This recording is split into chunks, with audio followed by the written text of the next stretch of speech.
the second episode of Genius Minds of Self-Help. Today's topic is multiplication. Let's get started. 2 2s are 4. We can rearrange 2 into 2 is 4.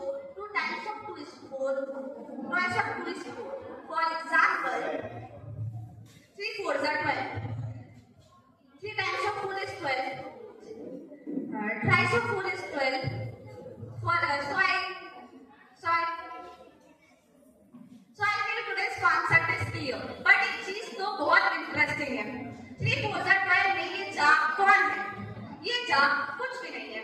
ये सिर्फ 3 times of 4 is equals to 12 है. छोटे बच्चे इसे याद नहीं कर पाते, इसलिए हम उन्हें शॉर्ट फॉर्म में याद कराते हैं. जैसे 3 4s are 12, 7 2s are 40 और धीरे धीरे हम भी शॉर्ट फॉर्म में याद करने लगे. So I hope you like this episode. That from all this episode. Thank you. Bye bye.